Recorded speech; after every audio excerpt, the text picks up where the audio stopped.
Greetings, dear friends. Today in the Allat TV studio, we have the esteemed Igor Mikhailovich Danilov. Greetings. And Zhanna. Greetings. After the previous video, people had a lot of questions. Some people understand that it is necessary to unite, but they ask themselves the question, but how to do that and what to start with? Other people do not understand why unite at all and what unification is in real life, while others are interested in the prospects of such unification and specific stage-by-stage steps of its implementation in the current situation. So today we would like to talk about this and to sort out the issues which people have on the topic of unification.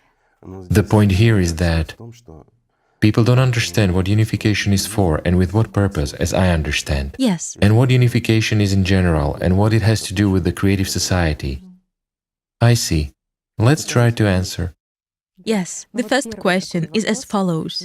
My friends and I understand that we need to unite, but in what way? Because nowadays, if people unite, it's mostly on a short-term basis, on personal interests or to earn money. And what is the benefit for people? And is there actually any benefit for people in the creative society? In building the creative society. In building the creative society. Let's begin with the fact that it's impossible to build a creative society without unification of people. And here we need to differentiate it correctly.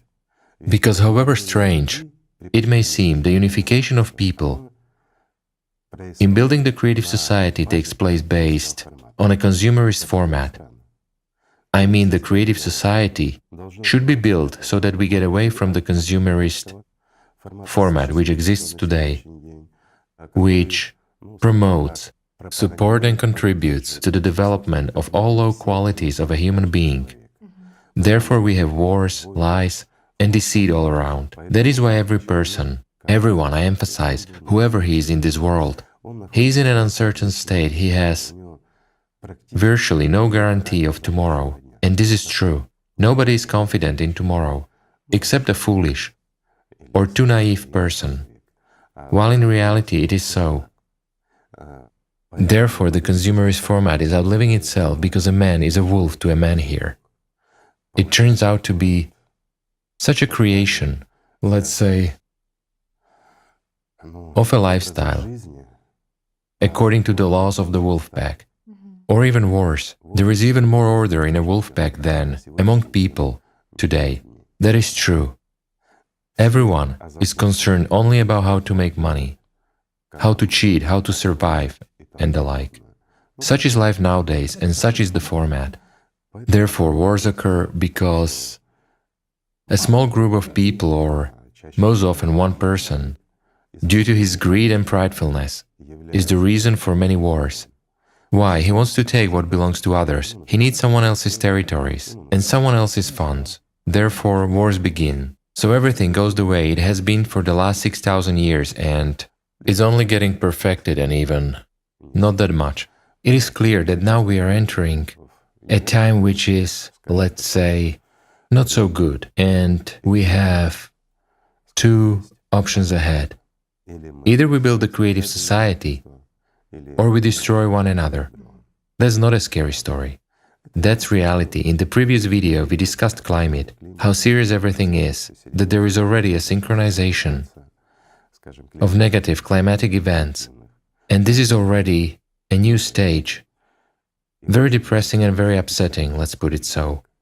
Therefore, building the creative society is the most promising and the only, let's say, opportunity for all humankind to survive peacefully, without destroying each other. And this has to be done. But for this, the unification of people is essential. And the most interesting point here is that initial unification is built precisely on benefit, on personal benefit of everyone. There is still this pattern, the principles of consumerism that were brought up in people, still remain dominant. It's impossible to enter the ideal society from the consumerist format. It's unrealistic. Just imagine, if we take a fox and put it in a hen house, what will happen? Trouble will happen. The same is here. Right, the same patterns will activate. Of course. So when trying to transfer people who are brought up with this animal part rooted so deep inside, which predominates everywhere, in all spheres of present-day humanity, and to transfer this humanity into ideal society, this is absolutely unrealistic. It's like people say that for an ideal society you need ideal people. Absolutely right, but ideal people have to be brought up. And anyway, there should be some transition. That is why the most correct decision is, and here's I will digress a little bit. Everyone is looking for a super idea now, a supranational idea, a uniting one, and no one has this idea, not in a single country of the world, and will not have. Because the only idea today is the idea of peaceful existence, the idea of what all people want. Isn't it so? It is. And what do all people want? All people precisely want the creative society. Perhaps we shall repeat that over the last years, probably it's about 9 years, we've been working. Volunteers all over the world carried out various surveys. There was Lagoda, then Allat. There were various projects, and millions of people have really been surveyed in all parts of the globe, everywhere. And everyone wants the same thing. And based on what people really want, the 8 foundations of the creative society have been built. It is people's desire, it is what they want, and this has to be done. However, during the implementation, those people who want to live in this creative society come up with a lot of questions. Yet there is plenty of misunderstanding. How to unite, what to unite for, and many people think that if we unite, then mindsets of the past get activated. Hence, we should unite our gardens, refrigerators, and pockets. As collectivization. Yes, total collectivization and integration. Sort of equalization, that everything is unified and identical. For sure, of course. Revenues are equally split between everyone. Yes, this is what consciousness throws into us. By no means, my friends. There should be markets, there should be private property. And your refrigerator should remain your refrigerator. And nobody should get into your pocket, except when they put something there, however, by no means to take something out. These are the principles on which the creative society should be built, and people should unite. Then a question will arise, so what does unification mean? This is very simple, guys. Unification on the idea itself. Unification means that we jointly invest our attention in one goal, establishment of the creative society in order to improve our life first and foremost, and to ensure improvement of life, our children, in general, our descendants, grandchildren and great-grandchildren. Thus, to leave the world for them, where there will be peace, where there will be social protection, where there will be confidence in tomorrow for every person. But in this world, there won't be, let's say, these parasitic ideas. You cannot call them otherwise. After all, these ideas are thrown into our consciousness. That everything should be distributed equally, pardon me. One person works a lot, while another one does nothing. So what? Should we distribute equally? That's unfair. While the creative society is, first of all, the fairest and the most honest society, what is it distinguished for? We already discussed it, and we will repeat it here too. After all, a consumerist format is actually an order where a play with people's lives is going on. That's the first point. But even those who play with people's lives, their lives are also being played with. Moreover, in the consumerist format, let's say, all conditions are really formed for the vilest human qualities to predominate. This is encouraged and supported. They write one thing on paper, but in life, something totally different happens. Because those to whom we have delegated power say one thing, but act differently, and they create such conditions where all our low animal qualities flourish. Hatred, anger, hate among brothers, and many other negative factors where everything originates from. There is sheer manipulation of consciousness. Mass media are used for promoting negativity, and absolutely animal patterns are imposed on us. So this animal dominates over everything humane in us. Yet such conditions have been created. that human qualities in our, let's say, what should predominate, is an unfavorable state. Why? Because any manifestation of humane qualities provoke amazement in a crowd, and a person who lives by true and genuine altruism is regarded by the crowd as a mentally unhealthy person, that he wants something and wants to deceive. There are such mindsets. So if a person really does something as a volunteer, does something for people, it means he's either insane or receives some benefit from that. In other words, most people don't even understand that such people do good in all sincerity in their free time and at their own expense.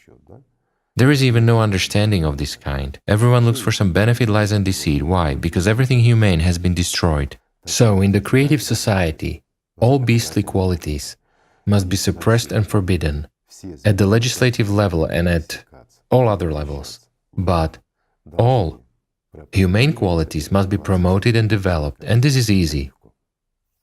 That's the most significant difference. What does that give? We talked a lot about the creative society, about life improvement, confidence in tomorrow, and many, many other things. And we will talk more, maybe even today, about what benefits the creative society really gives to a person. I emphasize to every person on this planet, nobody should be poor. Moreover, nobody should be a beggar. Nobody should be oppressed. Why? Because it's in the first foundation of the creative society, where it is said that there is nothing more valuable than human life. And that's where everything should proceed from. But in order for us to build this creative society, we should, all together, really all together, we should invest our attention in building this society and do what we can. And the most important thing at the first stage is to inform, and to inform all and everyone. Look, here's a simple example. If we agree that we want to live better, we want to live in a wonderful society where there are no enemies, where there is no need to be afraid of anyone, where we are confident in tomorrow, where there is no inflation, where there is no corruption and all sorts of negativity which is here. There is just no negativity because we have eliminated it. We want to live in such a society. But for this, we merely need to inform all our acquaintances. It is necessary to ensure that no one in our environment, so to say, remains unaware that we can build a creative society, and we must build it. If we do that, the creative society will come, and it will come very soon. This depends on us, and on this very idea, we should unite. This will give us a tremendous benefit. Isn't that right? So what are we uniting on? On the idea of the creative. First and foremost, on the material benefit, the benefit for us and our descendants. Say, whatever we leave to our children, whatever legacy or something else, we do not guarantee tomorrow for them. Why? Problems with healthcare, problems with peace in this world, problems with inflation and many other things. Thus, we leave our children, grandchildren and descendants in an extremely difficult situation in the consumerist format. And this doesn't guarantee tomorrow for them at all, no matter how we try. Whereas if we leave the creative society to our descendants, this is a guarantee of tomorrow and the day after tomorrow for them. Isn't that wonderful? It seems to me it's wonderful. And for the sake of this, one should work a little bit, part with one's laziness, and start talking to people.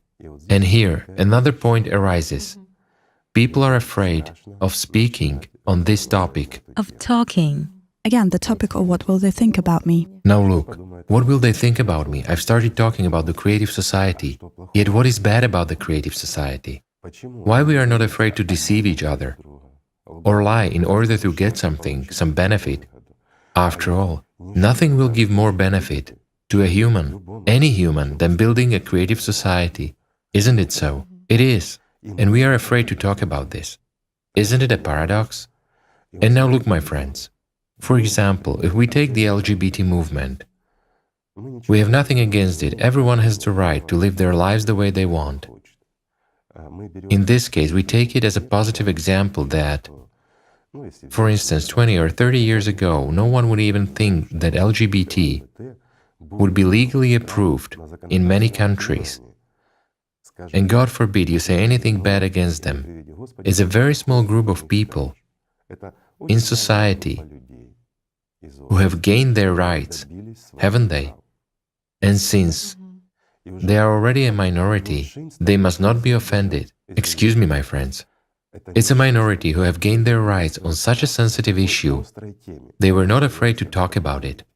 Representatives of LGBT community are not afraid to talk about their problems and gain their rights, while you, my friends, are afraid to talk about the rights in terms of building the creative society. Isn't this funny? Not really. Actually, it is sad. Why is it sad? Because we are not used to defending our rights. And people have shown us an example, a living example of how even a minority can impose their rights on us all against our will. While you're afraid to talk about it with friends and acquaintances in order to make your children happy, in order for you yourself to live in happiness and joy, and not to worry about a penny. What if you lose it or fail to earn it? What will happen to your children? And if you get sick, get a serious disease? Will you have enough money to cure your body? And what if your child gets sick? Will you cage and ask on television, people help, God forbid? After all, you never know. In foreign hospitals, treatment of certain diseases is extremely expensive, and these prices are unaffordable for an average person, and people are forced to scrounge, beg and appeal. It's not shameful, is it? Well, to ensure that healthcare is accessible, free, and equal all over the world. I apologize, I will digress a little bit. After all, I have spent most of my life in healthcare, and it's unclear to me, how is this possible? How is this possible that in a country, parents are left alone with the health problem of their child? They have to sell everything, approach strangers with a request and literally beg them, help me to cure, to save my child. And how is this possible, that something which actually costs pennies, costs huge money in foreign hospitals? And why, pardon me, do we not have it in our country? And why is it not available for free? It doesn't concern just our country where we live, it concerns everyone around the world. Isn't that so? And it always turns out that in your country, there are no methods and ways to treat one or another pathology for a very large number of children. This should not be the case in the creative society. Everything should be free of charge and available everywhere around. And all the advanced technologies should be available everywhere, in any part of the world, and absolutely free of charge for citizens.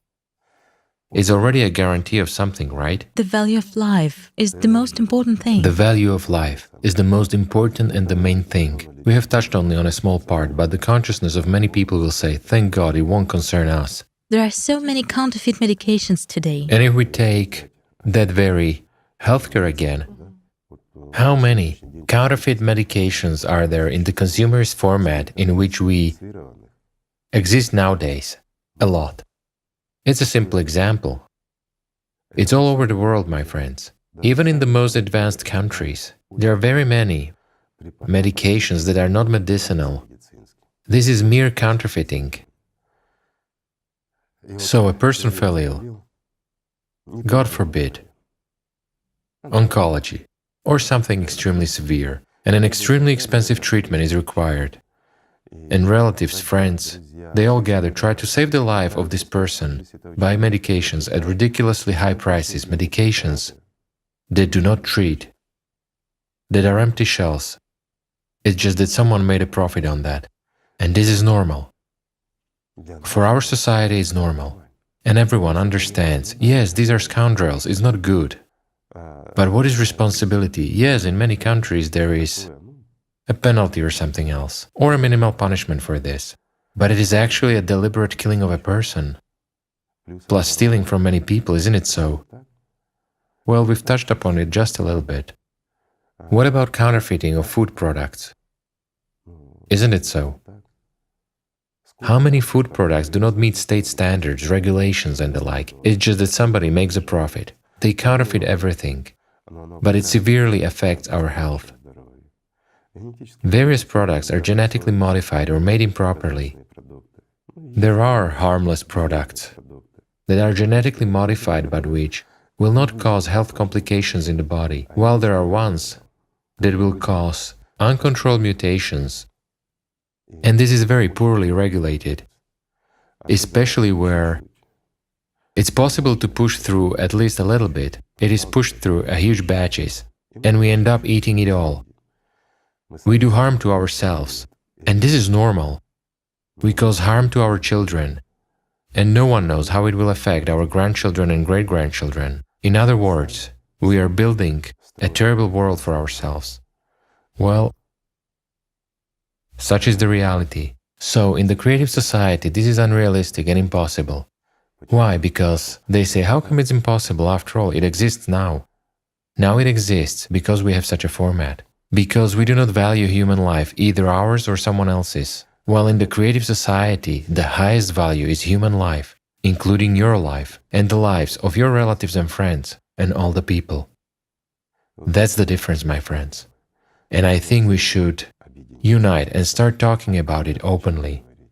After all, what we are talking about what improves our lives, what will fill our refrigerators, what will fill our pockets, and what will not overload us, like a pack horse. You see? And the work will become a joy. And this is possible. Many people will say, how is that? It's easy, my friends. Easy. Everything is very simple. So basically, when people are afraid that a new political order or something else will change, everyone is afraid of losing something. This is not a political order. Can anything be lost? We say it once again that the creative society cannot be a political order or something else. No. It's a complete absence of any political orders. Politics is control over people. It is manipulation. And as Jackie said, artificial consciousness, politicians are professional liars. He made a good conclusion back then. Guys, no offense, but it is really so. That's why there should be no power over a person in the creative society at all. No one has the right to have any kind of power over other people. And this should be enshrined in law. And not just enshrined in law, we should support it. Why? I'll explain to you in a simple way, my friends.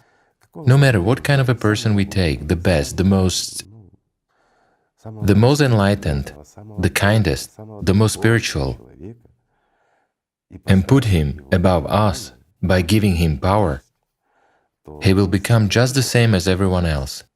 And very quickly, very quickly. Even if the most spiritually enlightened person stands the test of power, then his successor will certainly become the same as all the rest. In any case, people who surround this spiritual and enlightened leader will become the same as those who rule this world now. It's the law of nature. The most important and the main thing when building the creative society is to be honest, to know all the most negative qualities of a human being, to openly recognize it all, and to take it all into account when building it, to create the society in such a way that it would be impossible for anyone to manifest low and worst qualities, especially in those positions where there is responsibility before society.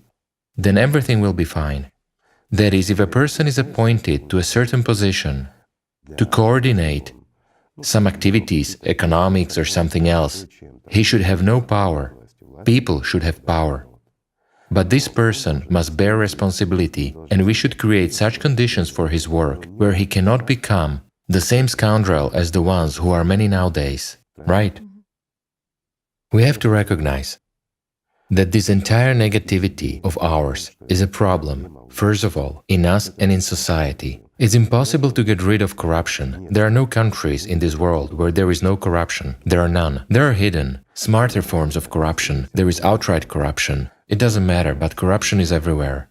Everywhere politicians are fighting to come to power. For what? Why do they literally eat each other and force their way to the pinnacle of this power in order to help us? Are they such altruists? Do they love us so much, so that day and night they can stay awake and take care of their citizens? Guys, let's not be naive. Everyone understands perfectly well that all seek a better life. So, a better life should be available for everyone. However, by no means just for some individuals.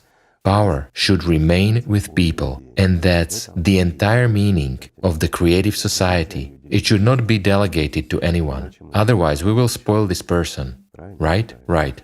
Well, this is the next stage. Well, at the first stage, even the first stage is informing. At the next stage, we will have to delegate power to someone. Even when building this creative society, after all, everything should be legal, everything should be absolutely honest, open, transparent, and most importantly, absolutely legal. For doing this, well, let's take the simplest model. This came up to me impromptu and I will tell you what can be done. For example, the way I see it, let's assume that now we begin to tell everybody, to inform them that there is such a creative society, and if you are interested in it, join us. Well, who wouldn't want to? Who isn't interested? Well, who wouldn't want to join and live in a creative society? Any normal person wants. That is, we can safely say, 99% of the population want this. I took the bare minimum. This is what everyone wants, indeed. With few exceptions, those are, people who are sick or who are already, how to put it, not quite healthy, both psychologically and the like. I mean, there can be such people, but it is 1 in thousands, while everyone else wants this. So, in order to build it, we need to pass the first stage. The first stage is to inform all and everyone. And when we inform people, they have a question, okay, but how do we know how many of us are, and what will be when and how? For this purpose, there is a platform on Allat Unites. Perhaps we will show it to you right now. We will also show you how you can register there.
What does it give?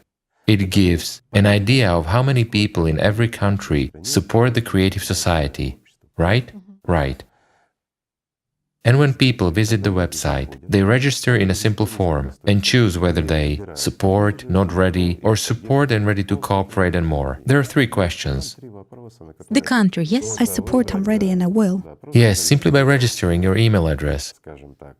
which you can immediately think up or create a new one and register. That's not difficult. But this way, the number of people is visible. So, for example, in a country where there is a certain number, and across all countries we know how many people are eligible to vote in elections, meaning a lot depends on them, there is such an active electorate. And when more than 50% of the active electorate in a country supports the creative society, then we can already proceed to the second part. The second part, let's call it an electoral platform, meaning creating a certain website that people already visit. It is already specifically in a country that people visit, and here they already need to actually register with their first and last names and some of their strictly personal data and sign in with passwords so that no one else could log in. All this is very easy to do. So, this electoral platform already becomes the basis for further construction. What does it mean? This means that the electorate begins to elect for themselves those politicians who entirely and completely support the creative society, in other words, those who are going to build it, while others are not elected. And why would the electorate need others? Those who want to prolong the consumerist format and to be freeloaders. This is wrong. So, when people get into power from the perspective of the creative society through the electoral platform, there should be a certain agreement, for example, between the electorate and those very people who are granted the right to decide for people. And the first thing they should do is to adopt a law about the electoral platform, that it is entitled to revoke, to regulate, and that it represents a legislative base, and the deputies who were delegated by people are obliged to fulfill people's will, meaning what people say. That's what they will vote for. Basically, we spoke about it, God knows when, about such a possibility when establishing the creative society. We described this platform as well, but now we do it elaborately and in more detail. The second law they should immediately adopt is the incorporation of the 8 foundations into their country's constitution.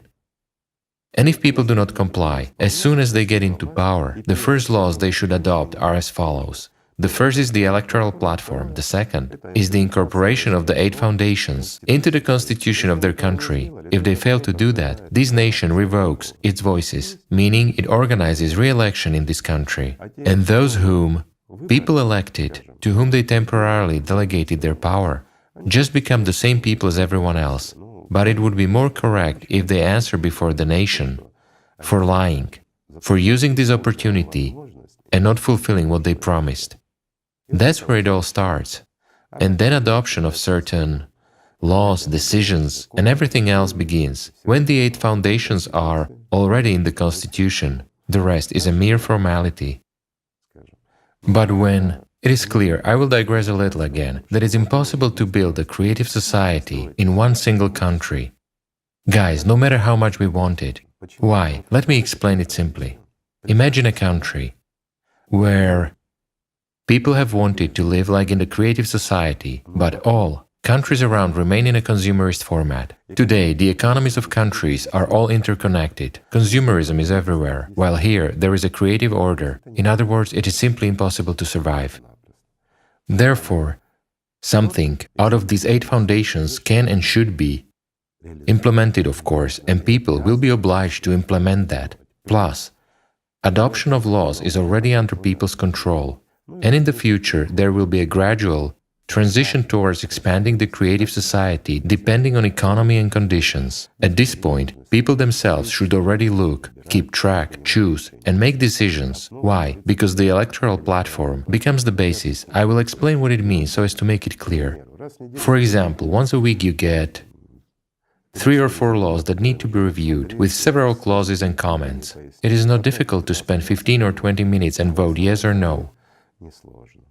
Many will say, a lot of people do not have access to the internet. Yes, a lot of them. But this problem must be solved. Besides, it is not difficult to help your friends and acquaintances through the same gadget, let's say, through the same phone. For instance, a granddaughter or a grandson can visit their grandmother and register her. After all, she has the right to vote, doesn't she? Is that difficult? It's not. Explain, tell her, and the person makes a choice, but already logs in under her own codes, through the phone of that very granddaughter or grandson, and makes a decision. It shouldn't be the way it is today. Today we adopt many different laws and they say that this is a vital need. Why?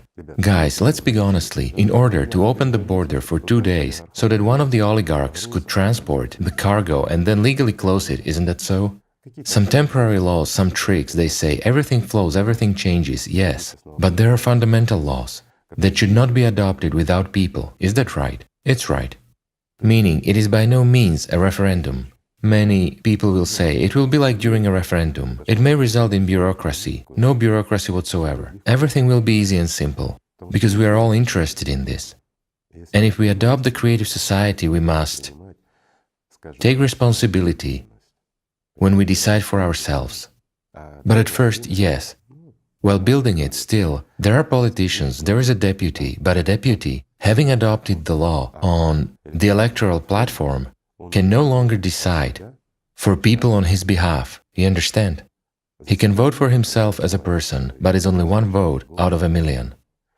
However, he cannot make decisions that are advantageous for himself, for his chums, friends and relatives, but disadvantageous for people who endow him with power.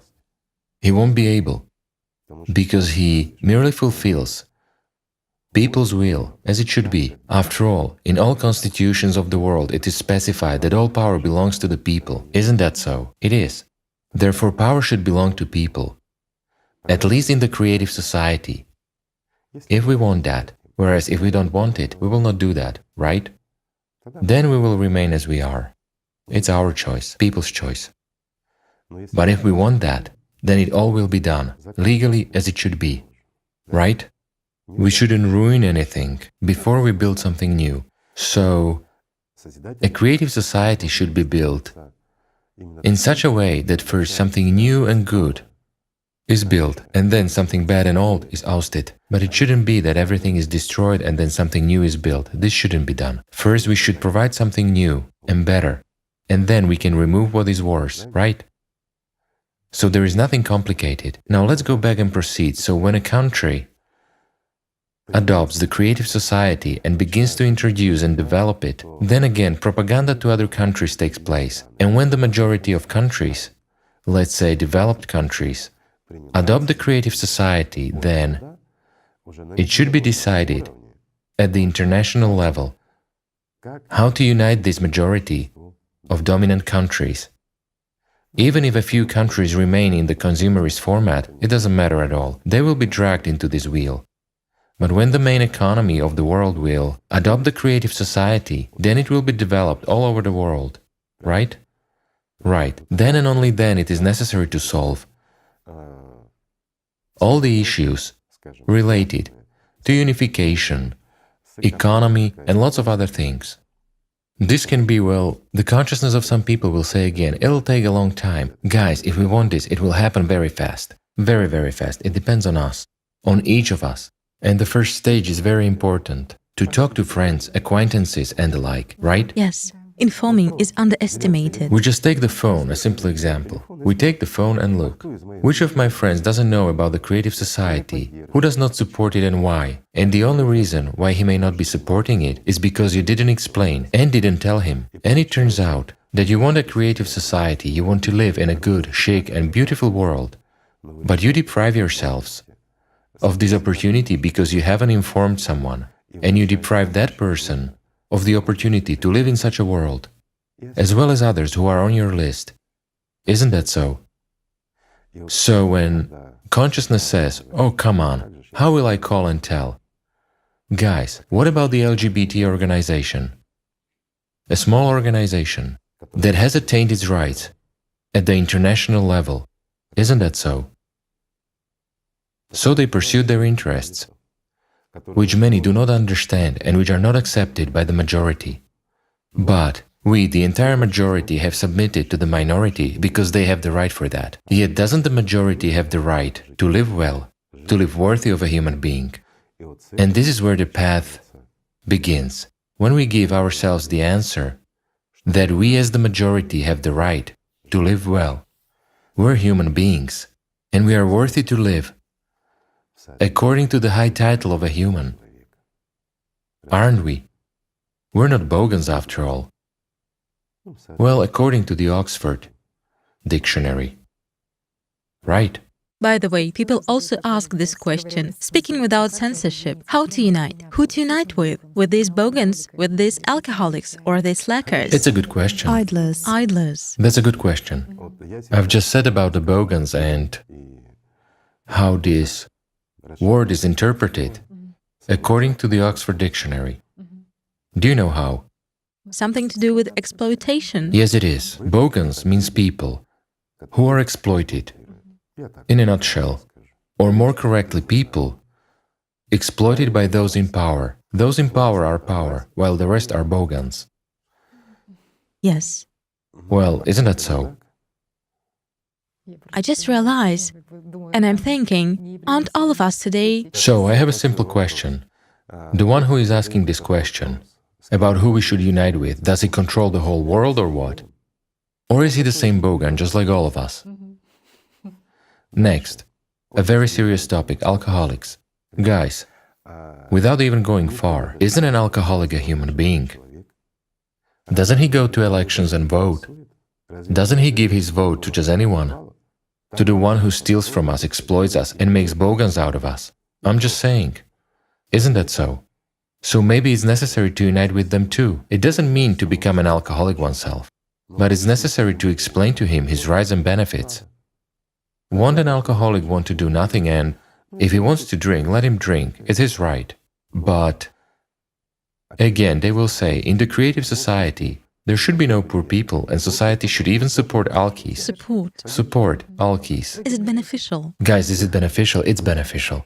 Very beneficial. You cannot even imagine how beneficial it is. An alkie still remains an alkie, but he goes around and steals from us. He cheats us.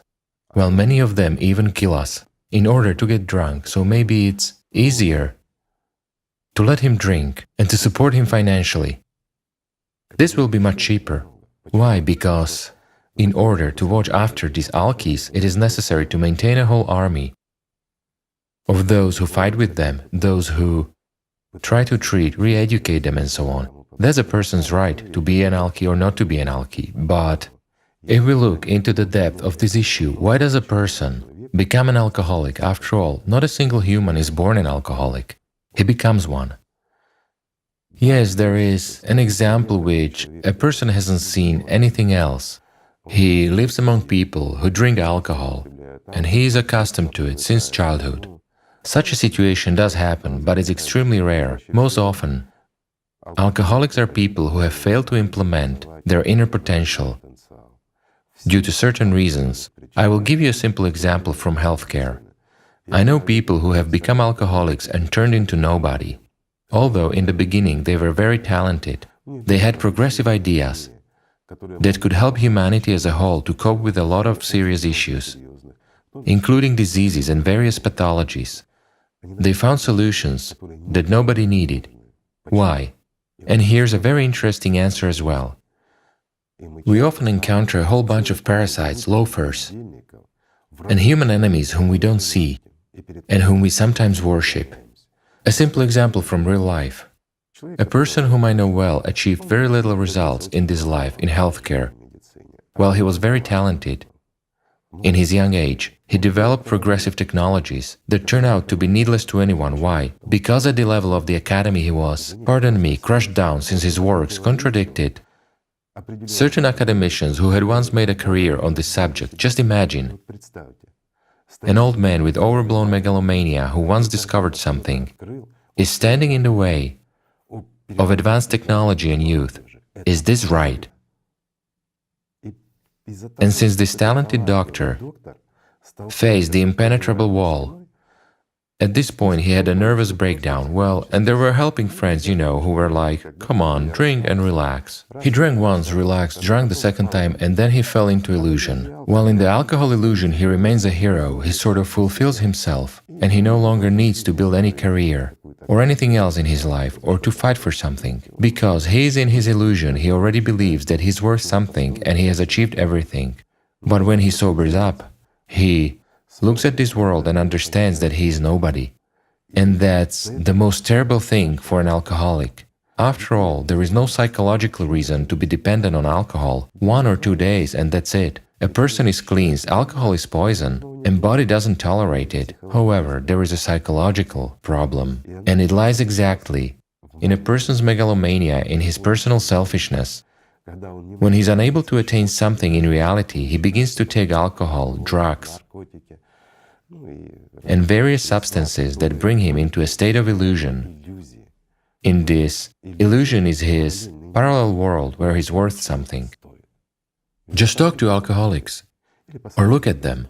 When you're sitting at the same table, they are normal, sane people. They drink 50 to 100 grams each, and there begins transformations, such a mutation of humans into beasts. Pridefulness, egoism, and then lower and lower, down to a brute that hates everyone and everything. Isn't that so? It is, and why? These are illusions. These very illusions, which are imposed, dominate them. It is simpler and easier for them to live there. While the reason is sometimes hidden not in alcoholics themselves, but in us, those who surround them, and in the consumerist format, where some people can dominate over others. Many will say, how come? In the creative society there won't be such things. Of course there won't be such things. Why? Because there is the electoral platform, and no one can stand in the way of talented people, and no one can do harm to us as society. If there can be benefit for us, humanity, from this, no human enemy should stand in the way because of his egoism. Why? Because no one will have power over us. There is a unified field where we can decide, and no one will be able to deceive. Many people will think right away, well, it's a field for deceit, it is actually possible. No, guys, there won't be deceit. There will be responsibility for an attempt to deceive and exploit people, and the responsibility will be serious. The animal mustn't dominate over people. Such a construct is right. Then the world will be wonderful, and then there won't be evil in this world. And having crossed the entire continent, whichever one you would be on, you will not encounter anything bad and no one will insult you or rob you all the more. Right? Right. People will say they will insult. Yes, my friends, you mustn't even insult each other, because it's a manifestation of an animal. It is aggression which you must control. Whereas if you don't control it, this means it dominates over you, hence you need help or health-improving measures. Only this way. It will not work otherwise. Then we will bring up ideal people, and when we have ideal people, we will build an ideal society as the next step after the creative one, where human spirituality, ethical and moral values and everything else will predominate. Yet we have to begin in a transition period in the creative society, knowing and understanding and admitting all our vile qualities, honestly and openly, and to ensure that we cannot manifest them, that we can manifest only good human qualities. This is what we should encourage, and we should hold such people up as an example. And the mass media must show such people. However, mass media mustn't show how one person smashes another person's mug or something else. That's a show. In a show, two people start arguing, one hits the other in the face and so on, and a half of the world is watching, or a country is watching. The show generates ratings. While the right thing to do if someone hits someone else, even if there is the slightest bodily harm, even if he doesn't hit but only raises his hand, there's already an aggression attempt. If a person manifests aggression towards another person, he encroaches on what is the most sacred in the world, on human life. Hence, he must bear, let's say, there is no bodily harm, there are no problems, there are manifestations. And manifestations are from what? From pridefulness. Hence, pridefulness must be destroyed. Pardon me, this person must clean public toilets for at least 3 months. Right? Right. Well, the talk show which has shown this must show during 3 months how he is cleaning toilets because they have let it on the air. This will drop their ratings. Yet, excuse me, they shouldn't build ratings on people's vile qualities, promoting and establishing them in everyone. It has to be understood how mirror neurons work in a human being, and that we copy each other. If in a talk show one person insults or hits another, it means I can also do that. Then we see it in families and we see it in the streets, and later on people say, where do we have so much evil from? But we are exactly the ones who create it. Maybe it's enough. Let us show love, peace, and decency. We shouldn't play with life. For instance, many people say, such is life, such is the game. Rules of the game. Guys, maybe let's not play. We must not play with life. Life should be lived and not played. It's painful when someone plays us. There should be peace and order, love and respect, right? Igor Mikhailovich, may I ask you another question? There's one more puzzle piece missing. Everyone wants free healthcare, but by what means will it be implemented in the creative society? Where to get the money from? Free healthcare means that all humankind provides for healthcare, education and everything else. That is, physicians should receive decent salaries, not less than they receive now. They should live perfectly when they are really physicians, while parasites should be removed. If we remove parasites from everywhere, then excuse me, enormous funds will be released. Do you know how many parasites are in healthcare, in science? How many institutes we have in which, excuse me, real loafers and idlers are sitting, who do not contribute anything? What is science? Science is the factor of efficiency and improvement of our life quality. If we do not benefit from this science, we do not need it. If there is a researcher who doesn't contribute and doesn't improve our lives, he or she is not a researcher and should not be on our payroll. Isn't that right? It is. And how can it be otherwise? If a person has an idea, let's suppose, in that very science, and his scientific research qualitatively improves our lives, then he is a researcher. If it has improved our lives by a certain percentage, even by a tiny percentage of humanity as a whole, then he is entitled to a certain degree, no more, no less. But if it doesn't improve our lives, and if his science doesn't bring any benefits to us, then what degrees can he have? For what? For rewriting from one work into another? For inventing or describing something that nobody needs, which doesn't work and will never work. Yet he gets bonuses, receives salaries, They become professors, academicians who, excuse me, stand in the way of really smart and talented people who have a lot of ideas, the ideas that can improve the quality of our life when implemented. These are objective things, therefore there should be no parasites. Any scientific work discussed in society, well again, as it concerns all of humanity, this should be on the platform. Clearly, there will be associations of people who monitor it. A simple question: how much has his invention improved my life? To no extent. It has to be confirmed that it has improved it. If it has improved, in reality, and we have a better life, or healthcare has been improved, something else has been improved, then a person is entitled to some degree and incentive. But if it is not so, guys, what for? Just for nothing? Because he's a good person? Or he's so smart and cunning that he fooled everybody, he wrote a dozen articles, a couple of books that nobody has read, and nobody needs his invention and he gets a degree for that? Come on, it is still a deceit, a lie, and again, it is consumption of funds, people's funds, public funds, and in this case, the funds of society, of each of us. It should not be like this, and it will not be so. Why? Everything should be honest and simple. And what is the difference? Well, I understand, of course. Just imagine the level of a doctor of science or an academician in the creative society. This person should significantly improve the life of each of us, which will be improved for a very long time. And he should work for the benefit of humanity. Then he is worthy of it, so to say. But if not, then he's not. An ordinary person. What an ordinary person? What does it mean, ordinary? We are all ordinary and unordinary. Are there any unordinary people, or how is that? With 3 hands or 4 noses? So that's an unordinary person. Nature has put an extra effort, while all the rest who, let's say, fit into natural anthropometry are ordinary people. So we shouldn't say ordinary or unordinary. We are all people. We are all the same. I think there are still a lot of questions. A lot. Let's proceed to the questions. Excuse me for such an introduction. But I guess now it is clear why and how we should unite. Isn't it, my friends? I'm saying again, we don't unite either wallets or refrigerators or nothing. Neither families, nor houses, nor gardens, no one should lose anything. We just get synchronized. By investing our attention in one goal, in order for us to do this. Can we do this? Easily, my friends.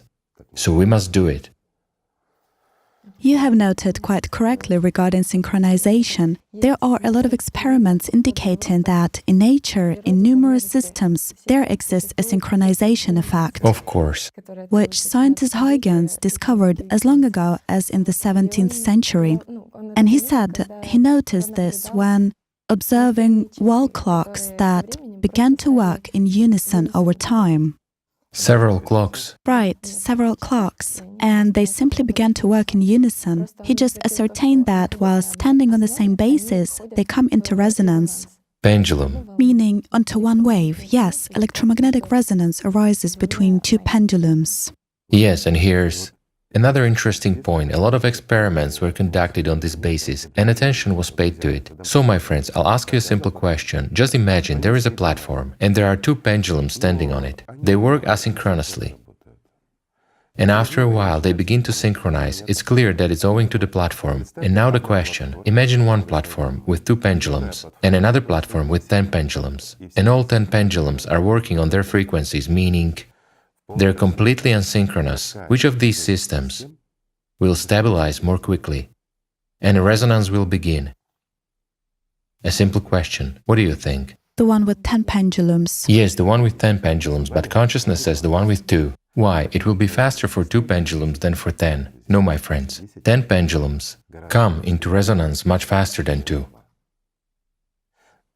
Again, regarding unification, if we take, for instance, that very Tsiolkovsky, right? Right. When two people unite, their Aura. mental strength or aura is amplified 7 times, yes? Isn't it interesting? And with each subsequent one, it is amplified even more. So if there are 3, It is raised to a power. In other words, if Correct. If 3 people unite, it's already 7 to the second power. meaning it is amplified 49 times. Of course. Isn't it interesting? But what's important is that it happens, let's say, on the same wave, and there should be one goal. It is very important. Certainly. And it's very important here. He also noted that there should be one idea, one goal, and our attention should come into it, meaning we should come into resonance for achieving one goal. This is what we are talking about when establishing a creative society. Our unification is only needed so that we all together put our attention into one goal and implement it. So we must resonate, not dissonate with each other, right? Then we will build it very easily and quickly.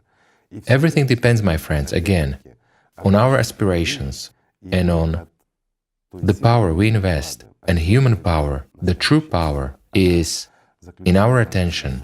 If we invest it there, but again, we invest it due to our desire to make the world a better place for ourselves. We do not contradict even those very patterns of consumerism. We want to create a beautiful, safe world for our children. This is a true legacy that we can leave for them.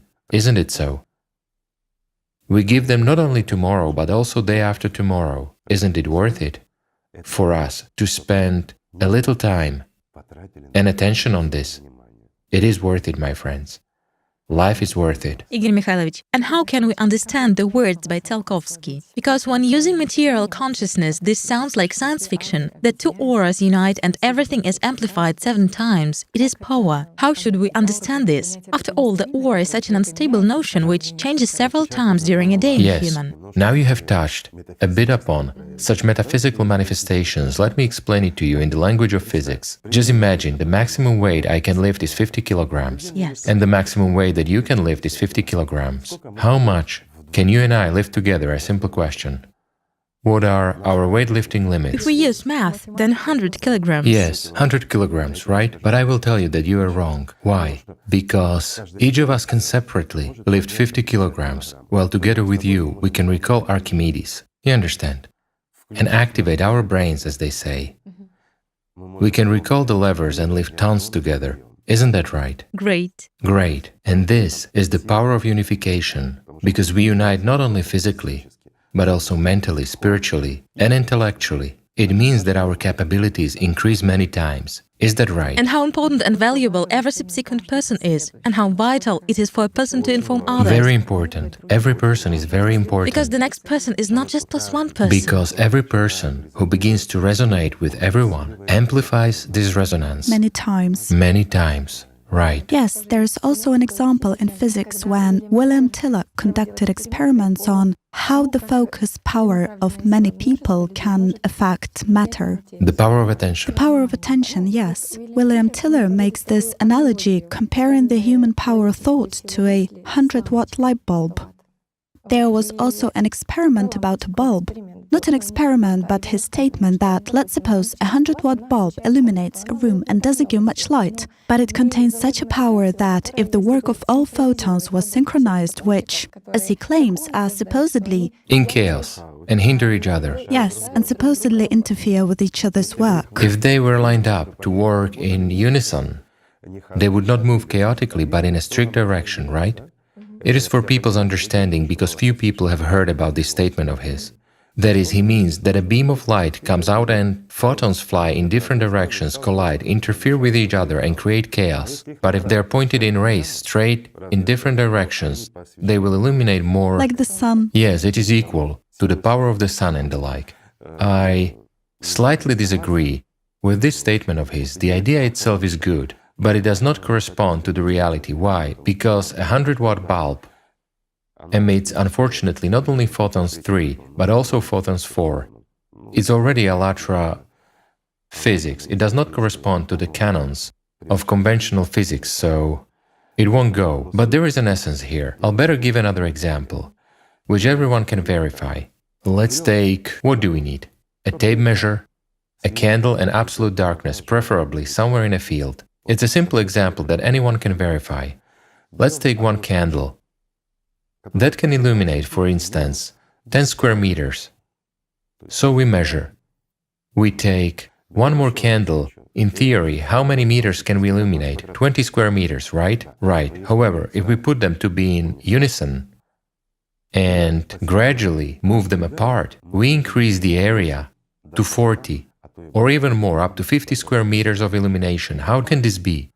It violates the laws of physics. Whoever wants to can verify that.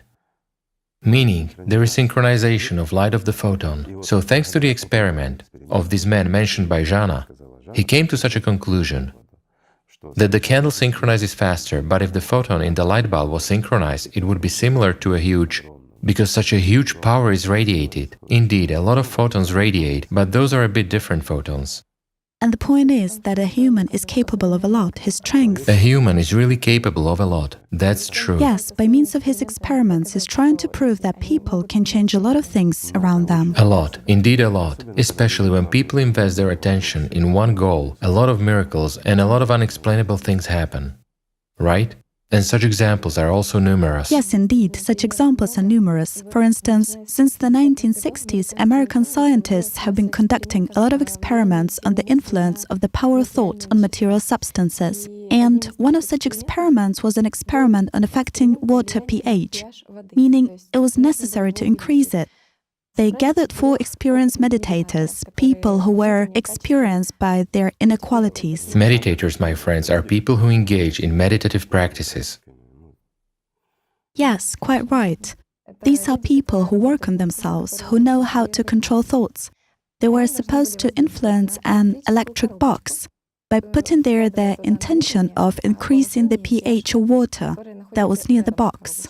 In other words, the impact was not on the water itself, but on the box, which would subsequently affect the water. Yes, on the electric box that was allegedly supposed to preserve this intention. Yes, there was such an experiment. Yes. After the experiment with the box was conducted, the box was packed in foil and sent to another laboratory 2,000 miles away to check how the impact of the electric box on the water, which was already there, at a distance, would change. The experiment was conducted at a distance from those meditators. Yes, whether that information would be preserved. And for how long it would affect the water, right? Yes, absolutely right. It turned out that the experiment lived up to expectations and moreover preserved this intention. It even exceeded the expectations. Exceeded, right, and preserved. For several years, it continued to affect the pH of water. Yes, quite right. If I remember correctly, right? Yes. By the way, it's a very interesting experiment and we didn't conduct it. Perhaps as an option. We can repeat it. Yes, It's also interesting. how much depends on people synchronizing their work. A lot depends, of course. And it has been proved that the pH of water increases both during the experiment and at a distance, and that for a human intention, in principle, space and time as such do not really matter, because the field which was embedded by people was working much longer. The power of their The attention. power of their attention, yes. As a matter of fact, today, we don't know. I mean, from the perspective of science, a human is far from being explored, and his abilities are not explored, while human abilities are actually tremendous. After all, so many experiments have been conducted and demonstrated, even on Allat TV. For example, when a person deflects a laser beam, by what? By the power of his attention. After all, this actually violates all laws of physics. This is impossible. Or let's take, for instance, the guys who have demonstrated, when they synchronously invest attention in that very telekinesis, yes? Or teleportation of a punch at a distance. After all, these are all facts, which absolutely violates all laws of physics. But this only indicates that there are such people nowadays. Basically, there have always been such people, with such abilities. All this has been used from time immemorial. But if we cannot explain it from the perspective of science, it is easier to keep silent about it and say that it doesn't exist, right? Although the power of human attention is tremendous. That's really so. A human can influence many things if he invests this power properly, if he knows that he has it and can use it. It's just also very interesting regarding synchronization that nowadays ancient constructions are found which scientists actually associate with Schumann resonances, with the fact that in ancient times synchronization of people occurred, and these constructions which have the shape. Places where people tried, well, Yes, not tried, but they really entered a certain resonance, meaning it was a synchronization right. of their inner vibrations. Yes. That exists, of course. Yes, meaning these domes. For certain purposes, it's not the topic of our conversation, but it is interesting. Yes, it is just interesting that the power of synchronization and joint efforts of people can influence many things. Very many things. I'll put it this way. Thank God, in the consumerist format, we don't know much and we forgot a lot of things. Igor Mikhailovich, can people influence climate change? In particular, there is a theory which says that psychic energy of a human can influence seismic activity. Let's recall that from time immemorial, there were people who were considered saints, let's say in India and many other places, who, if they settled in some region, it was sort of a benefit for those people who lived in that region. Why? Because climatic events passed them by. There are actually lots of such examples. Therefore, people tried to please those saints in every way so that, God forbid, they wouldn't go away. They cared about having the saints with them. That is why rain came in time. And there were no cataclysms and everything else, including seismic activity in dangerous, seismically hazardous regions. If such a saint settled there, it abated. Question, why? Was that saint so powerful? What is the mechanism in your opinion? No, my friends, it's just that fate in this person united those people who lived in this locality, and they already invested the power of their attention in an idea that everything would be fine. So, not only the saint already was involved, he was merely the one who sort of united and synchronized the attention and powers of other people, who used this tool without even knowing how to use it. However, today we certainly have cyclicity in climate change. It's a global system. But friends of mine, I'll disclose a big secret. It is possible to influence the global system by a global unification.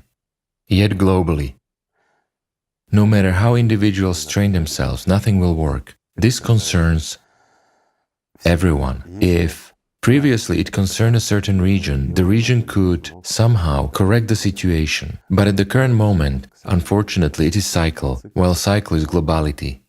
And here, everyone is globally needed in order to do something. Yet, if we find strength in ourselves, we will be able to build a creative society, we will be able to focus on the future and work on ourselves a little bit, then we will be able to do that as well. We will be able to turn everything back and to resolve climatic problems. We can do it. Such things did happen in the history of humanity. If somebody could, why cannot we do that? What hinders us except our disbelief and our fears, except our laziness? After all, again, people most often stop due to laziness, finding some excuses like why I don't engage in development of, let's say, that very creative society, why I straightly don't notify someone, and what do I need it for? Let others do that, right? And so, one or two of such lazy bones who don't want to do something for themselves and for their descendants, they stop the global system of development of the entire humanity, and humanity does not evolve. Yet there should be evolutionary development, and we should already be, at least we were supposed to have passed the first stage, but we haven't passed it. We are even far from reaching its middle. However, if we want to, we can make a giant leap and, let's say, jump over to the first stage. While the first development stage, my friends, is a tremendous evolutionary leap in the technological process, in science, everywhere and in everything. It is free energy and many other things. In other words, what is now considered to be science fiction can become reality, and everything depends on each of us. How many stages are there in fact? You just said that we are on the way to the first stage. All in all, humanity has 6 of them. Do you mean the Kardashev scale? No. Kardashev heard the song but got it wrong. He described what was known to humanity since the beginning of time. He described it a little in his understanding, trying to figure it out, and already went beyond such a point that, I'll put it as follows, what Kardashev described, the development of civilization, he was even too modest. Meaning humanity can learn something much greater. Yes, this is science fiction.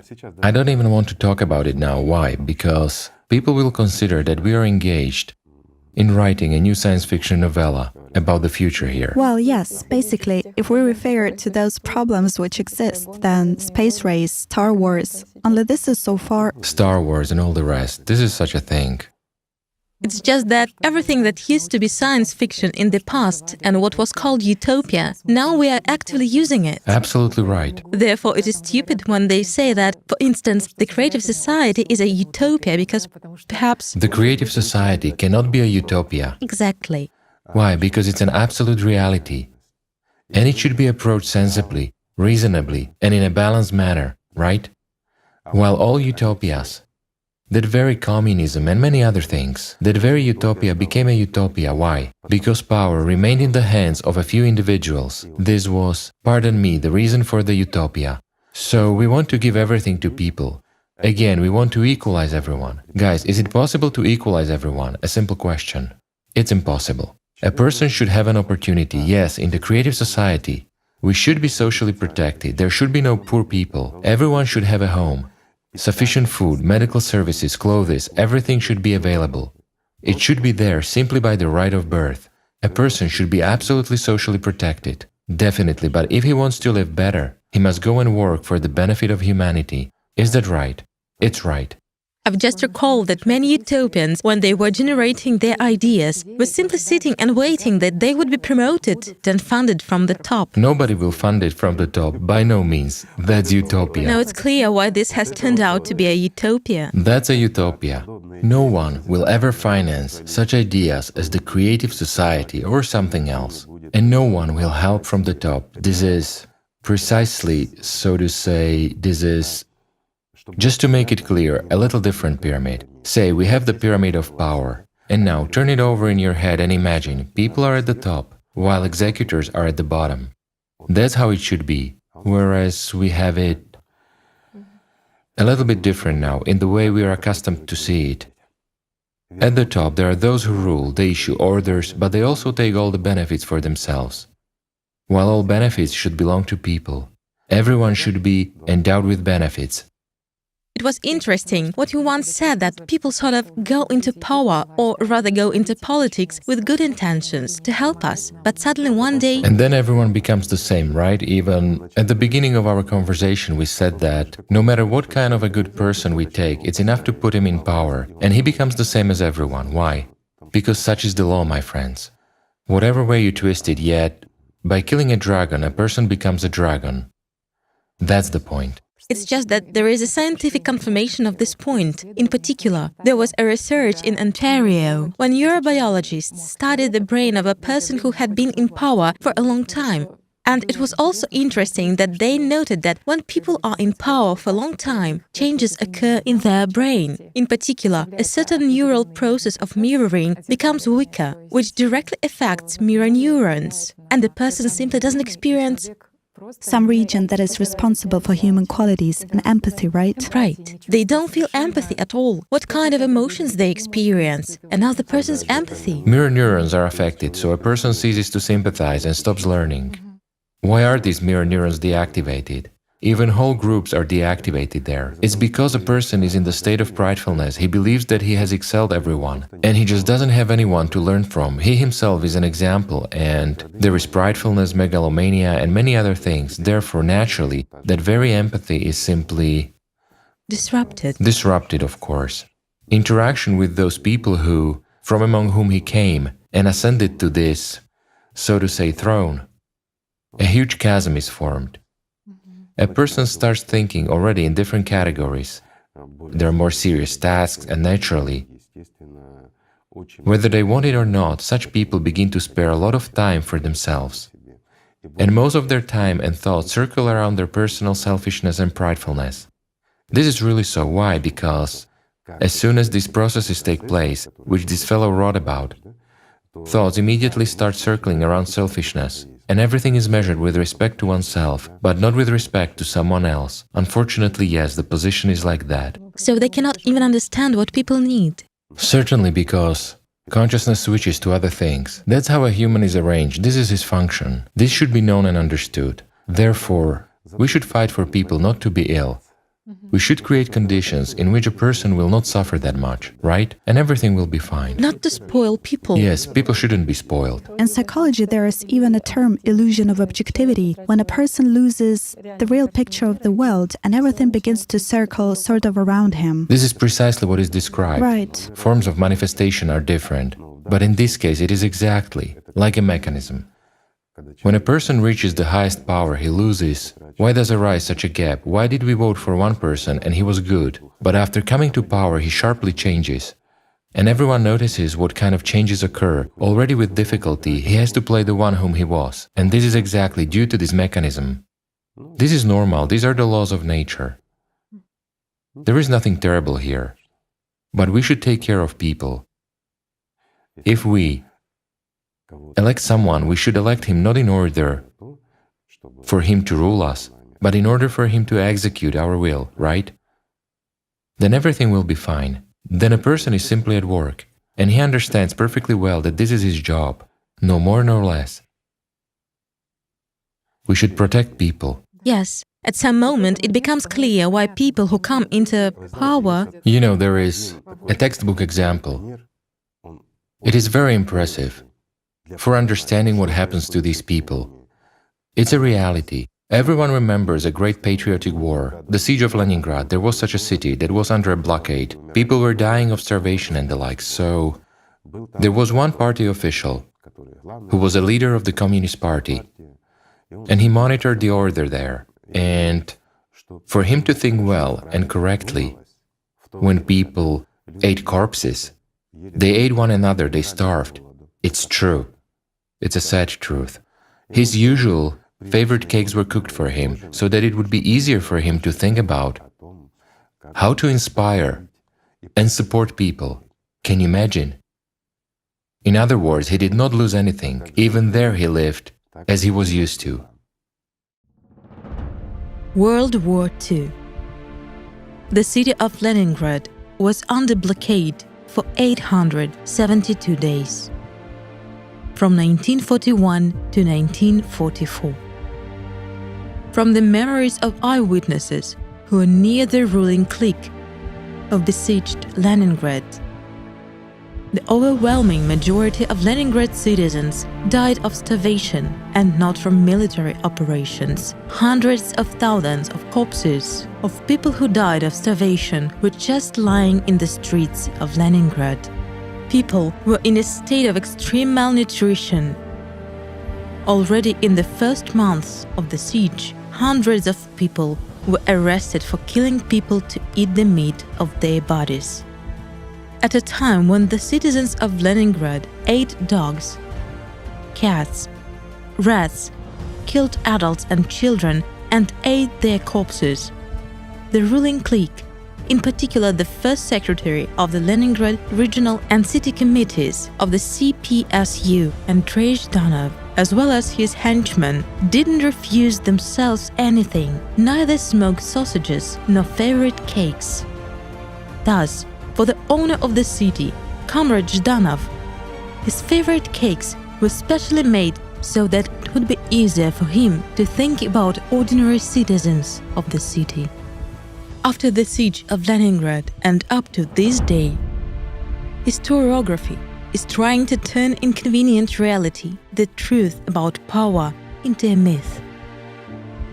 But look yourselves at the photos of those years. This is the owner of the Leningrad and his retinue representing the power. And these are the ordinary citizens of Leningrad. Make your own conclusions.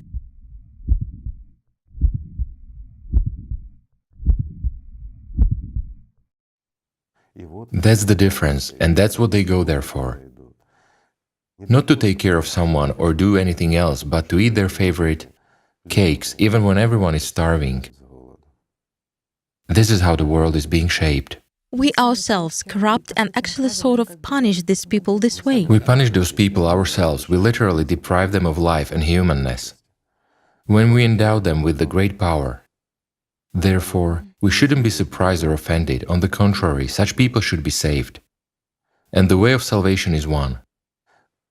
Imagine, let's say, someone should be a representative even in the creative society at the first stages of its building. Let's start, we'll repeat it again. The first stage is informing people. The next stage is already building the electoral platform. Many enthusiasts, I understand, will immediately begin to make this platform to think, guys, first of all, we need to think and invest attention in how we all together can unite faster. And when we are, as we said, more than 50% of the electorate in one or another country, only then we should make the electoral platform and register people on it already. No need to run before the hounds. And then there is already the next one. Then there is already the political stage, an incorporation of the 8 foundations into the constitution, and deciding already at the legislative level how to implement it all in stages, correctly and without rush. So when they rush and say, what is this informing for? Let's immediately write laws. This is... Nobody needs those laws. It will be worthless. Of course, people have a right to discuss it now and how it can be in a creative society. To hold meetings of experts, it is sort of preparation, a basis which might be necessary in the subsequent adoption of some or other laws in building the creative society itself. But for now, the most important thing is informing people, notifying each and everyone, and the greater number of people are involved in solving this issue, the faster it all will be implemented. Why? Together we can do a lot. Our attention has great power. This is really so. And just imagine when we have built a developed creative society, even in one particular country, we haven't fully established it yet. Like we said, it's impossible to build it in one particular country. However, a lot of laws are adopted based on the 8 foundations and everything is developing. Yet somebody has to represent the country somewhere. Therefore, there should be, for example, that very representative of the people, even if he is the president. But he performs what people want. Does such a person need security? Does he need 200 people to go everywhere with him? No, he is just like us. It is simply his job, pardon me, like any other job. He goes there and says, people want the following. Yes, he represents the country, but he represents people and their decision, and he can live freely. He doesn't need to. Forgive me for the details, but before he enters a toilet, some professionals must examine it so that, God forbid, anything. Can you imagine such life? It's not life. A person literally puts himself in prison under guard, and he is guarded everywhere, 24 hours a day. This ceases to be life. It's a lot of problems, and everyone hates him. Isn't it so? To live in hatred under guard, in order to earn some penny, for God's sake. In such self-isolation. After all, talented people can earn more, and in an easier way, and without any isolation, without anything. Isn't it great when he can go to a store or somewhere else, everyone greets him, everyone knows him, and he represents people, but no one is threatening him? I think it is also great, right? Isn't it a salvation for this person? It is a salvation. It's an excellent answer to the question why it is beneficial to those very politicians or those in power. Indeed, precisely for this reason too, which has just been voiced. For the reason of freedom and life, because they retain their freedom, they retain their life. They live like normal people. And this is wonderful. And they merely do the job, they communicate people's decision. Simply. They are not responsible for what people adopt. Today, it is possible to influence a politician or create some kind of a threat to him. He will adopt one or another law under pressure, or he will vote for something, or he can be bribed to vote for something. But not here. A nation has decided, and that's it. On that very electoral platform. What the nation wants is carried out. What the nation has decided, politicians must carry out. This is a beautiful society. But in this society, my friends, there is one huge disadvantage. There is no one to blame. After all, it's us who adopted everything, right? Well now, out of habit we say, who is to blame? The one whom we elected is the one to blame, but we forget that we elected him. So who is to blame, him or us? And we don't want to blame ourselves. Now we have someone to blame, but then there will be no one. It's a big disadvantage for our habitual consciousness. And do you know what else is really great about this electoral platform? No corruption will actually be possible. It will be impossible to make any mistakes or anything else. Why? Because everything is open, everything is publicly available, people see everything, and people make decisions. That's why all appointments for executing certain positions or something else, it's people who make decisions about everything. That's why an executive is just an executive. He cannot add or remove anything on his own behalf, because people see everything. And if he goes against people, he is immediately responsible to people. Again, the platform is not only for adopting laws, but also for discussing them. If there is some kind of corruption or something else, it is immediately submitted for review, or as in the example I gave about the doctor, when an academician opposed. Excuse me, if someone like him opposes, well, this is very beneficial for us. Then this academician retires, and he is held responsible for what he has done, meaning such parasites are no longer needed. Sort of people's control, right? This is not people's control, this is people's life. This is all people's life, this is our life. And we should be responsible for it because we build it for ourselves. And this is our home, not somebody else's. And we are neither guests nor in slavery here. Then we stop being bogans and become humans. Just look how simple it is. Everything depends on us. And we exercise our constitutional rights in practice. Of course. Is it complicated? Absolutely not complicated. It is very easy to draw. I mean, there isn't some kind of a distant, complex goal of building the creative society. Well, here there isn't. When there are stages which every stage is possible to implement, it's absolutely achievable. Absolutely realistic. And there is already an understanding of what needs to be done. To start small. Yes. To start with simple elementary things. There should be prudence in all this, first and foremost. And a step-by-step approach. One shouldn't run before the hounds, it's pointless. Everything should be done in a timely manner and the way it should be, meaning just like all normal civilizations have done it. In the same way we should repeat this path and that's it, isn't that so? Of course it is. Then everything will be fine. Yes, really, it's time not to be primates anymore, let's say, but to become people, because at the lowest... Excuse me, it varies among primates too. Now we exist as the lowest primates. Yes? Where there is one leader and the like, while if we take the highest primates, There are such coalitions similar to unions. there are groups, coalitions and the like. Many will say we also have coalitions and groups now. We do have, but not in all countries. Some countries have evolved to the highest primates, while others have remained at the level of the lowest primates. With one leader in the pack. And that's it. And his opinion is the law. Well, isn't it so? Let's honestly say that we have remained primates to this day. Haven't we, my friends? In one form or another, we are still primates. It's time to become humans. Let's roll up our sleeves, recall our contacts, all our acquaintances, and just talk. Without shyness. We have a good example, such a thought has now come. That it's not in vain that these representatives of LGBT, of these minorities, have overcome such a difficult path in their formation. They have actually done this for us, my friends. They showed us a great example. They were not shy about it and succeeded. If they were not shy about defending their rights as a minority before the majority and succeeded in that, we the majority, for the sake of a beautiful, creative society, a simply great idea, we have nothing to be shy about, isn't that so, after all? We want it for everyone, including them, so they served as a wonderful example for us. We have something to learn.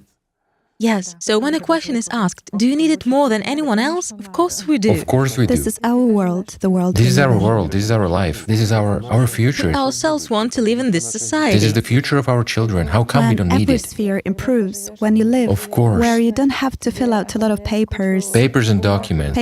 documents. When you're a human being, first of all, yes. when your life is valued, and you value the lives of others, then the world is beautiful and free, right?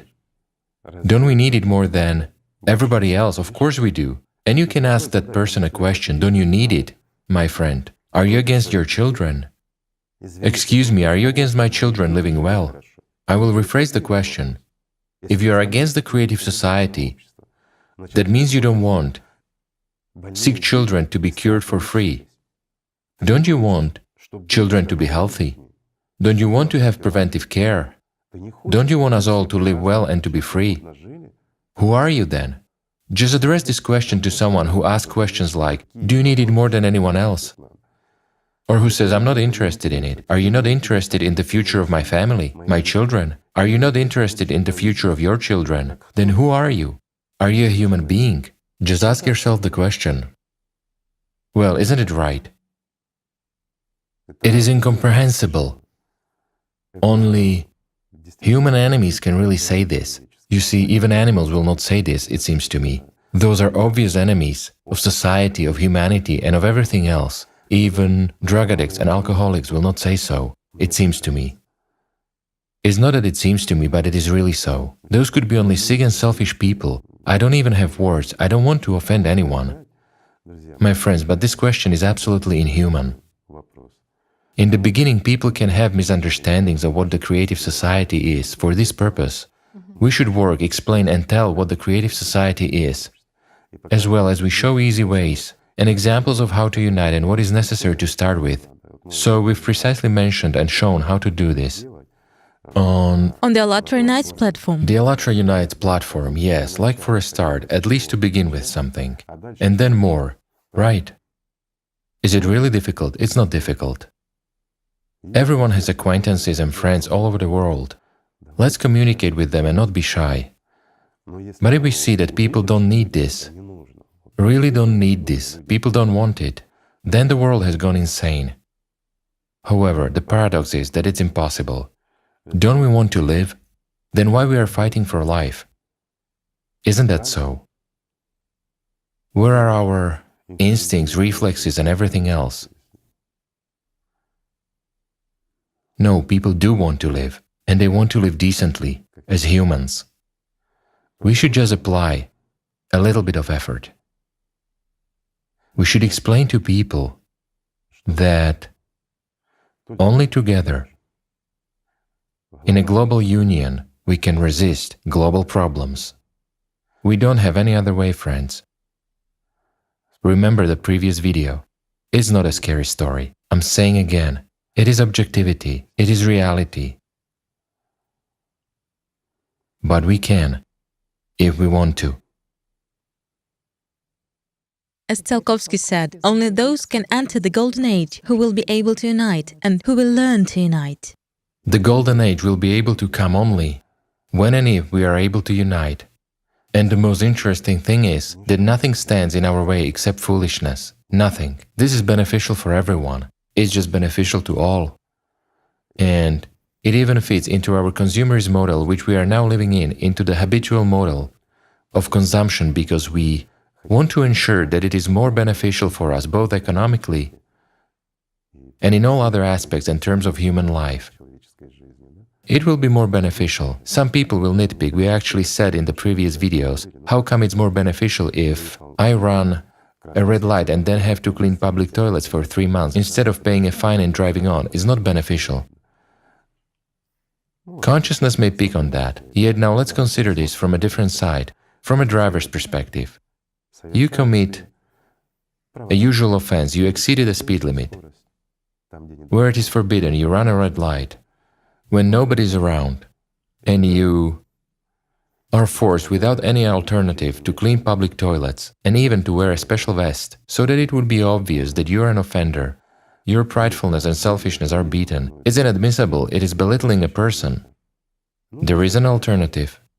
To work for the society in isolation. Like an animal at the zoo. To work, I emphasize, not just to sit. Well, it's better to clean toilets for 3 months, at least for 2 or 3 hours a day at the time free from work.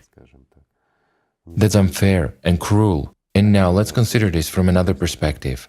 Your child is walking on a road crossing, and a hooligan, a hero, who wanted to run a red light hasn't noticed him.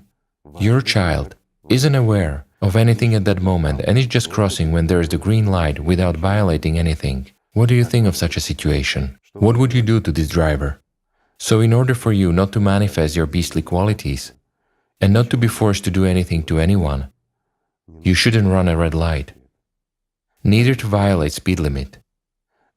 After all, speed limits, especially in inhabited localities, all these are rules written with somebody's blood. These are the rules for which someone has paid with their life. And now imagine when you speed up where it's not appropriate. You cannot control the car no matter how good it is to an extent that it would guarantee safety.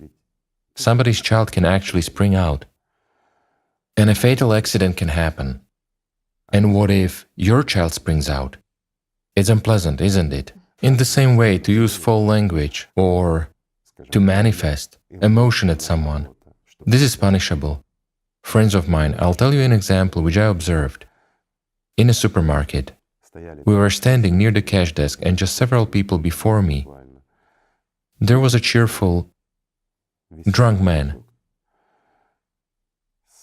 with relevant goods. Apparently, he really wanted to consume more alcohol as soon as possible. They had some snacks with them too. The cashier lingered a little bit. She was scanning his purchases, failed to do that automatically, and had to enter codes manually. So this man, who obviously poorly controlled himself but was really hurrying to bring the purchases of alcohol to his friends, began to insult her. She reacted quietly, meaning very modestly, and this enraged him even more. We certainly calmed this fellow down, and he went outside to wait. But what's the point? Everything we could do was to simply lead him out of the store. And that's it, and he remained unpunished. He went to a neighboring store, did the shopping there, and nothing happened to him, so to say. While in the creative society, he would have to sweep and clean this store for a long time and to sweep and clean the parking lot in front of the store in order for everyone to see what kind of a hero he actually is. It's unfair, isn't it? The cashier lingered while he was in a hurry. Now imagine your mother or your daughter is sitting at the cash desk, and their approach is this alcohol abuser in a deranged state who begins to insult your mother or your daughter for no reason. Would you like that? A simple example, just look how everything appears, right? Depending on what perspective we look from. Meanwhile, my friends, we should look from a human perspective. A human must not stoop to being an animal. He mustn't. If he stoops to being an animal, hence, the attitude to him should be as to an animal, until he becomes a human. Isn't that right? And everyone must be taught not to behave like that if we want to live in a wonderful world and respect one another. That is why we say that we should build a creative society during one generation, in order for the next generation to grow up already in different conditions. For them it will be acceptable and normal, while we will remember that it is possible, in a drunken state, to insult a person, and there will be no punishment. In our subconscious, we will have such examples which we have imbibed owing to mirror neurons. Whereas in the creative society this is forbidden. Let it be difficult for us, but for the next generation it will be easy and natural. Right? Great. That's the way it should be, friends. We should remain humans. And we can do it. Igor Mikhailovich, speaking of the fourth stage of building the creative society, when we enter the international level, Well, yes. people will come up with questions. Isn't this actually... Doesn't it threaten statehood? Aren't the borders of countries violated this way? It's a good question, and it is frequently asked, meaning whether we happen to encroach on statehood, on borders and on something else, but it's up to people to decide, not up to us. As they decide, with preservation of borders, without preservation of borders, states or not states, that's the way it will be. It's up to people to decide. I'll tell you even more. Nowadays, we have enough countries in which there are kings, queens and the like, right? Kings, Monarchies. monarchies and the like. Will there be monarchy or not?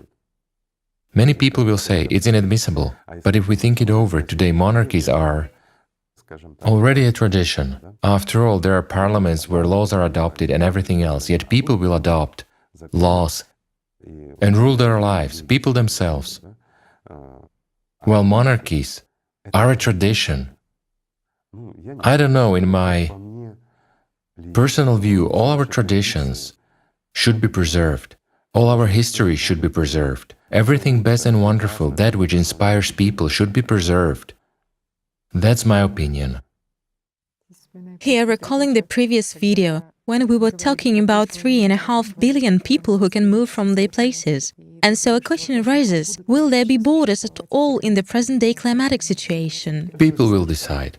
Let's say, if we digress from philosophy, after all, we are considering building the creative society in ideal conditions, those which we have now, if we are on time. But if we are not on time, I have a simple question. Even migration of 3.5 billion people, of a part, or a half of the planet, to the other half, will that preserve your borders, your rights and your states? That's the answer for you, my friends. And it's not us who forecast. Sorry, this is what scientists say. They have estimated that in 50 years, 3.5 billion people will start migrating. They will be forced to. And there's a simple question, will they be aggressive or not? Both those who migrate from one side to another and those who host, they will be aggressive. In the consumerist world, they will be very aggressive. And it is unknown what this will end with. The point is just that, and what I can really say today, it won't happen in 50 years.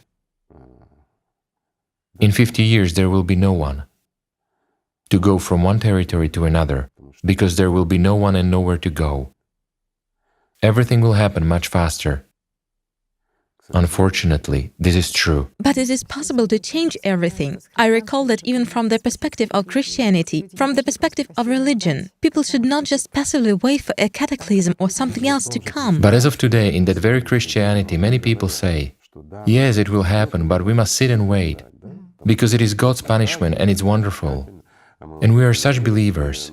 God loves us so much, such loafers, idlers, and lazybones who do nothing, sit and wait for God's punishment for others, and we will enter paradise. Well, He will punish the rest. Isn't it a Christian position today?